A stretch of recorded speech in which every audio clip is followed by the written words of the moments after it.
Hello. So what we're going to be looking at is chapter 27. And in part 1, we're going to be looking at selective reflection, selective transmission, how light and color are mixed, and complementary colors.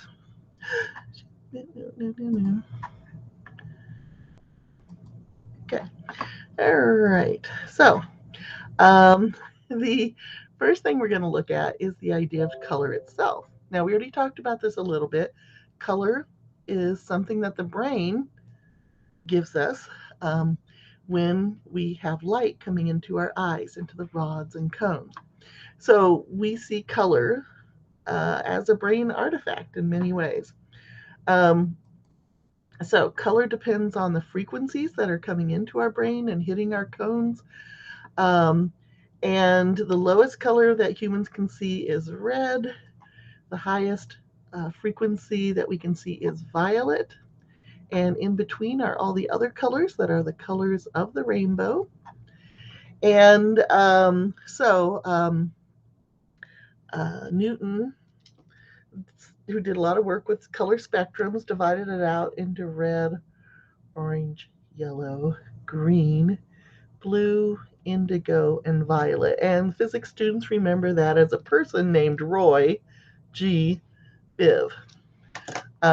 Anyway, so if you spin them fast, group them together in your brain, will make that into white. Now, in part, the colors that we see depend on the light that's available. So there's a picture over here of a lady who's putting on lipstick under fluorescent lights. Well, fluorescent lights are missing some red components. And so when she goes outside where natural sunlight has more red, then her lipstick looks too red. So this is something that happens with clothing. If you're buying into a store and you try it on in a fluorescent lit try-on room, then what happens is that the clothing can look different once you get it outside. Just as when you're trying on clothes, you look horrible when you're trying on a swimsuit because the red is missing some of it from your skin. So you tend to look really horrible in trying on rooms. Anyway, so the color you see depends on the light that's available as well as the actual color that is reflected, usually from that object. So here we have the idea of selective reflection. And so we have lots of different colored bowls here. The red bowl is reflecting red, and usually all the other colors are absorbed. Whereas a blue bowl would reflect blue and absorb other colors. So most colors get absorbed and just a few are reflected, and that's what gives us all our different colors. Now, often it's a range of colors. When you see something that's red, there might be some oranges and yellows and some greens in there too that your brain is interpreting as one central color. So anyway, like I said, your brain does a lot of processing for vision. Now, here's that idea of with selective reflection, you have to have the right light to see it. White light has all colors. So this red ball looks red. But if you look at it under red light, well, it's still red because it reflects red. But what about if all you have available is green light? Then the ball will actually reflect black. And I have an excellent example of that, but it doesn't work well over the camera, so we're unfortunately just going to have to skip it. But if you've got some LED lights at home that are different colors, you might try it. Put some objects in front and try different colors of LED lights and see if they look different. Now, the problem is it works best, of course, in the dark, because if you've already got white light coming from your lamps, then or from daylight through the window, then you're not going to see this effect very well. Okay, now another thing that can go on is selective transmission. This is what stained glass does. So when you've got a piece of stained glass, or me, I work in what's called fused glass.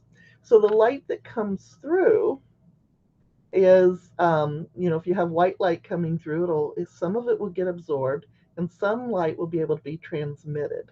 So in the picture there, the sunflower's yellow, the birds are blue. That's because blue light can get through in the blue glass, and yellow light in the yellow glass. And so here I've got different colors too, where different colors of light can get through. Now, you can also have some materials though, which usually have lots of layers, and that's another way to get colors. And it's a property called birefringence. So when you look at this piece of glass, which is not one of mine, I mean, I bought it, but I didn't make it, you can probably see some blue reflections off the glass. But if you shine a light through it, it actually will show up as red on transmission. And this is not going to work, unfortunately. But it's reflective in some. Through the window glass here. You can see how red it looks now, right? Whereas on reflection, it looks blue. So that's two different colors that you can get. And that's because what happens is that it looks blue because blue light can get through, is one way, or vice versa, actually. And the one I've got, blue light reflects, but all the other colors get through, but now they're missing blue. So they're a color that is what's called the complementary color of blue. And so they would be colors that make up the colors that can transmit. So some get transmitted, some get reflected. Okay, so anyway, so very fancy things can go on, but that often works with multiple layers. So like butterfly wings often have very wonderful layers of materials that reflect light in a different way than normal materials. Okay, so anyway, so stained glass windows, they transmit certain colors and then absorb the other. So they don't look very good on reflection. And so stained glass windows can look very dark if there's no light coming through them. Now, we already talked about the rods and the cones in the eye and how you have red, green, and blue cones that are sensitive to different frequencies and how those mix together to make the colors that you see. So we've already talked about that in the previous chapter. And so we talked about additive color mixing, and red, green, and blue are the primary colors of light. And so, so red and blue is magenta, red and green is yellow, blue and green make cyan. And to get white, of course, you are having all three colors, red, green, and blue. All the cones are sending signals to the brain, and the brain says that that is the color white, right? So red plus blue plus green. Now, the opposite color on the color wheel is the primary color. So, I'm sorry, it's a complementary color. And so what I was talking about before, so they would be opposites. So that piece of glass I showed you had a cyan, and then it had a reddish hue. It had its complementary color was the reddish color.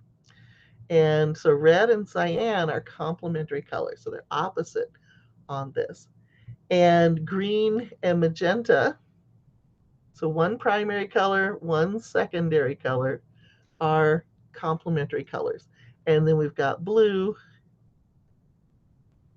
and yellow. All right, so complementary colors, opposites. Now, the addition of any color to its opposite color results in white. How does that work? Well, let's put green plus magenta. The thing about magenta is it is a combination of red and blue. So now I've got green plus red plus blue, which equals white. So that's how the addition of the complementary color makes it white. Now, you're old enough that when you were a baby, maybe photographs were taken of you with a ordinary film camera. And so they're negatives in a closet somewhere of your baby pictures. And so the thing is that the negatives are the complementary colors, because then when white light is shown through them, the proper color is recorded in the photograph paper. So you can see this boy's red shirt here shows up as cyan in the negative. And the white shirt of the lady shows up as black. And we have a forest green sort of color here, which shows up as kind of a cherry red color down here. And everybody's red lips have come out as cyan, like the shirt. So anyway, so complementary colors, opposite colors.